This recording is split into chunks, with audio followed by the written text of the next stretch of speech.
Bienvenue dans ce nouveau numéro de Mon Quotidien TV. Je suis très heureux de vous retrouver et de vous emmener aujourd'hui en balade, en visite dans une ferme d'animation. Bonjour Ludivine Pintos.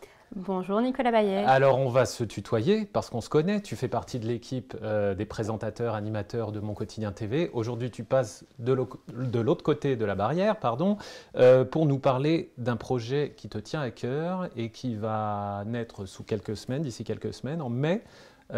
C'est quoi? Tu es fondatrice d'une ferme d'animation. Qu'est-ce que ça veut dire? Totalement. Alors une ferme d'animation, qu'est-ce que c'est? On connaît un petit peu plus le terme de ferme pédagogique.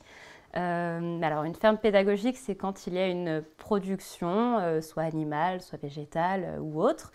La ferme d'animation, c'est...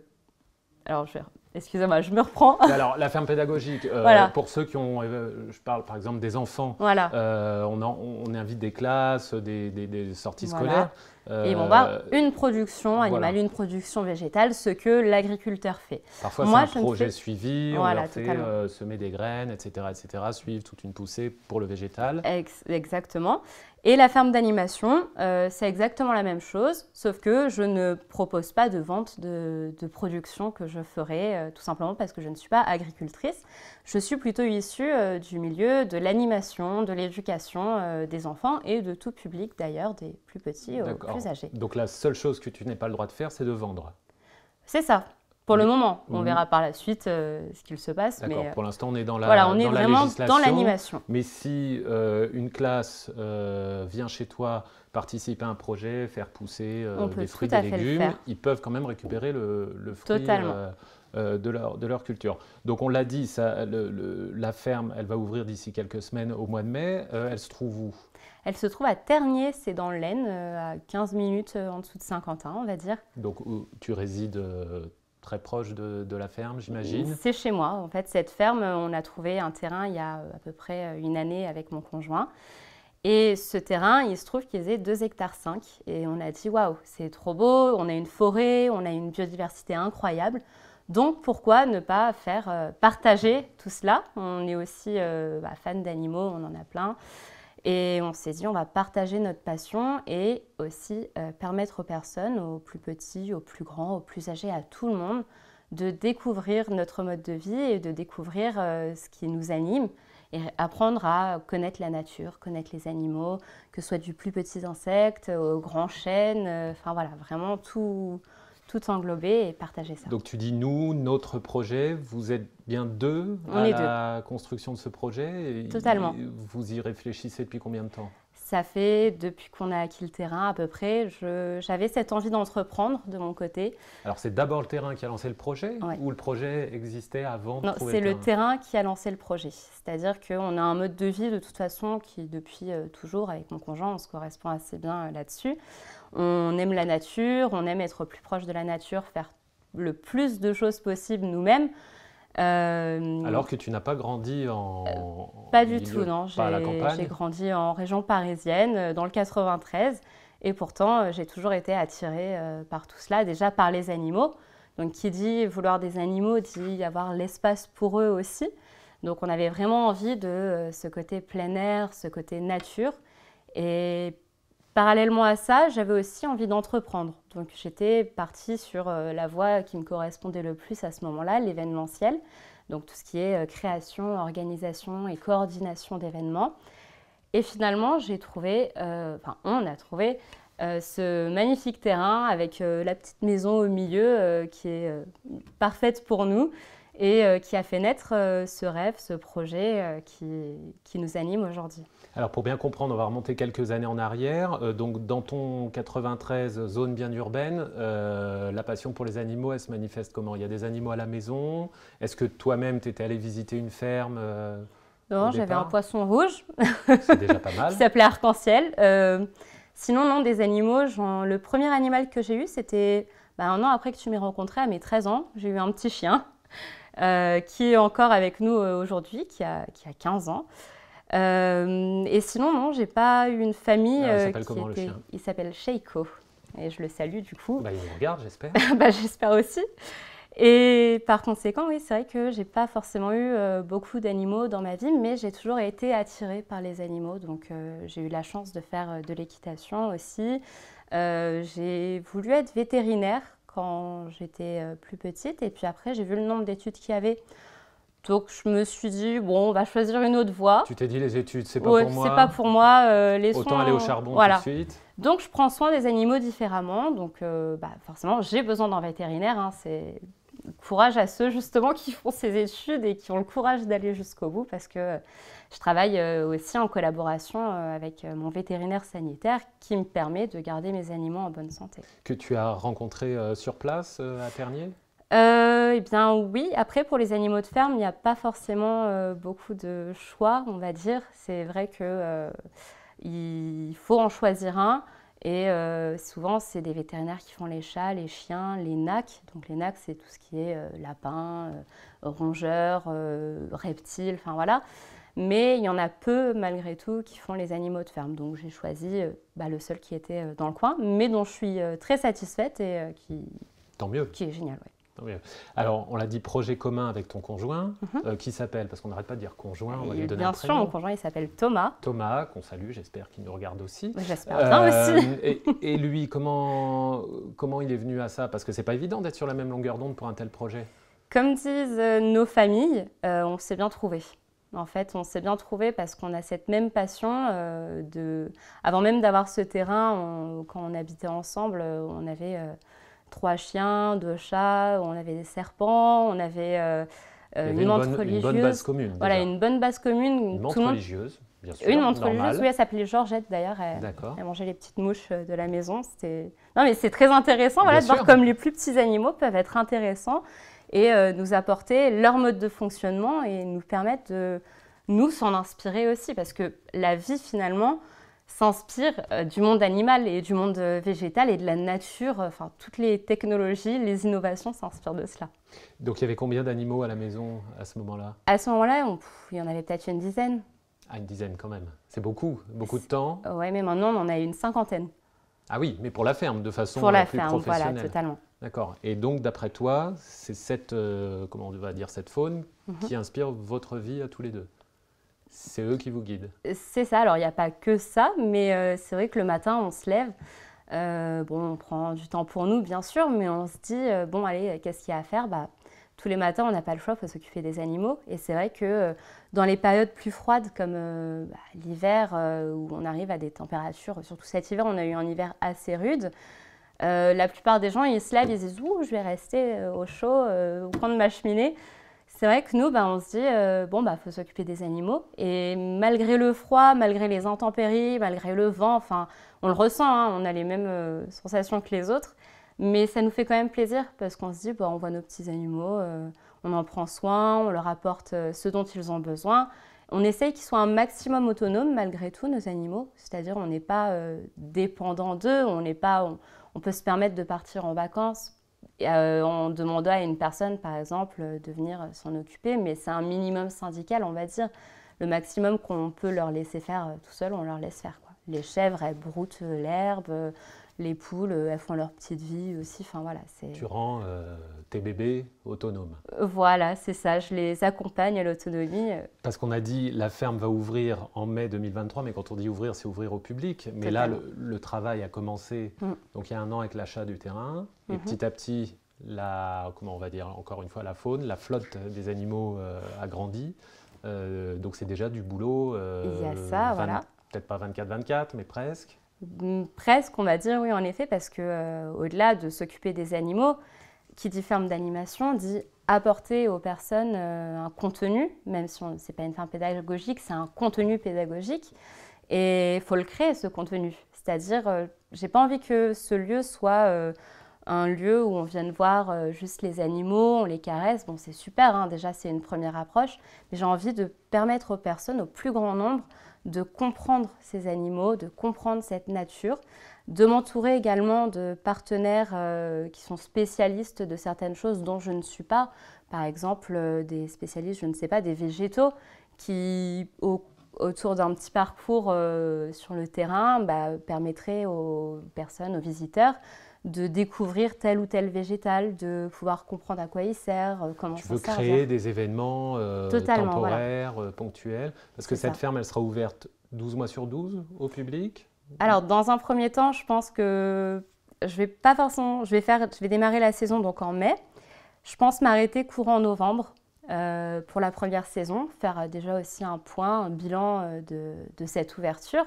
Parce que là, aujourd'hui, la ferme existe, le travail quotidien existe, mais qui dit création d'entreprise, dit bénéfice à faire, dit il faut qu'il y ait un équilibre. Donc voilà, faire un point, recueillir aussi les impressions des premiers clients que j'aurais eus, les recontacter, voir un petit peu moi-même faire un bilan sur la saison, quoi, pour pouvoir après proposer à partir de la saison d'après une nouvelle saison encore plus attrayante, encore plus intéressante, encore plus enrichissante. C'est amusant parce que tu changes de visage entre le moment où tu parles de ta passion des animaux et le moment où tu parles de ton rôle de chef d'entreprise.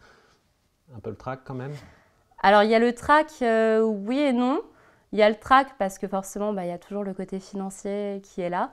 Et j'ai envie de dire que c'est le problème de toute personne, qui soit chef d'entreprise ou pas. Malgré tout, c'est quelque chose qui me passionne. C'est quelque chose que je n'ai jamais fait.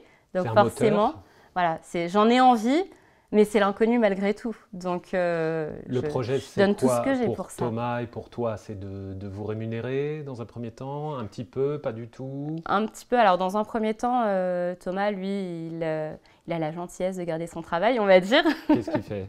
Il travaille dans la sécurité. Il est agent sécurité incendie.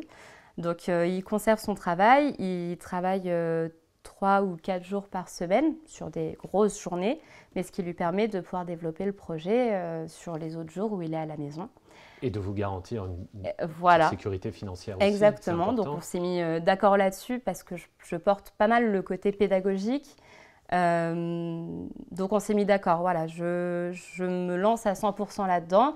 Lui, il est là, mais on va dire à 80%, 60%, enfin voilà. Et le but d'ici 1 ou 2 ans, c'est qu'il puisse être aussi là à 100%. C'est bien sûr, comme on a envie quand on crée une entreprise, de pouvoir générer aussi des emplois, de pouvoir… le but, c'est déjà ça de créer, sous 2 à 3 ans, oui. Parce que qui dit expansion, déjà, dit obligation. Déjà, si on a plus d'animaux, au bout d'un moment, on ne peut pas s'en occuper tout seul. Ou alors, on s'en occuperait rapidement. À 2, ce serait pas assez… on ne pourrait pas leur consacrer assez de temps, le temps qu'ils méritent, vu qu'on développerait tout le côté création, enfin développement d'entreprise, génération de bénéfices, tout le travail de communication qu'il y a à faire à côté. Donc voilà, on veut vraiment se dire, si on développe l'entreprise, faut qu'on puisse quand même continuer d'offrir à nos animaux un beau refuge, quoi, une belle vie. Alors malgré le trac, on sent déjà la future patronne. Elle ne vient pas de nulle part, cette culture d'entreprise. Maman, tata, tonton, je crois, sont dans le milieu d'entreprise, plus dans les travaux publics, si je ne dis pas de bêtises. T'en retiens quoi de cette culture familiale? Ça t'aide ou ça n'a rien à voir? Je tiens aussi à saluer mon cousin qui a une entreprise. Hein. Ce serait dommage de l'oublier. Jean-Sébastien Roucher, producteur de l'émission. Je les vois au quotidien se battre pour faire vivre leur entreprise et ils aiment ça et c'est beaucoup d'émotions fortes, on va dire. Et je trouve que c'est beau. C'est beau parce que c'est une histoire qui commence à un instant donné où on se dit soyons fous, créons une entreprise et puis qui continue d'avancer et l'entreprise les entreprises et en tout cas les chefs d'entreprise que je connais aujourd'hui sont totalement différents de ce qu'ils étaient il y a des années de ça quand ils ont ouvert leur entreprise. Donc il y a un côté vraiment enrichissant malgré la génération de stress. Hein, et je pense que le stress, il sera toujours présent, on le manifeste de différentes façons. Mais ce qui est beau, c'est de toujours s'accrocher et toujours se renouveler et être résilient, voilà, tout simplement. Ton but ultime dans ce projet, c'est quoi? C'est de proposer aux gens un maximum de personnes l'accès à ce savoir qui se perd, d'être proche de la nature. Alors à l'école, on apprend des tas de choses qui sont essentielles, bien sûr, hein, mais c'est un peu une école de la vie. J'ai envie de...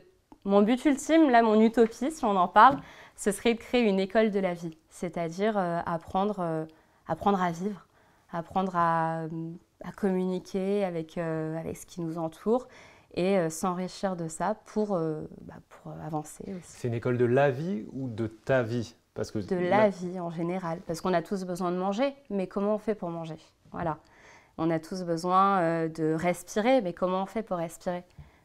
Voilà, c'est comprendre que c'est par exemple l'arbre qui nous permet de respirer. Sans arbre, on respire mal. Ce qui explique par exemple, grand sujet, grand débat, mais la pollution qui peut y avoir, qui peut être plus présente en ville.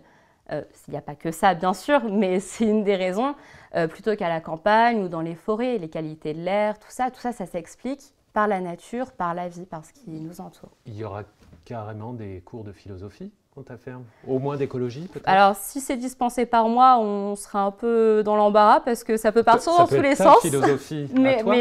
mais oui, tout à fait, j'ai envie de partager cet état d'esprit en tout cas.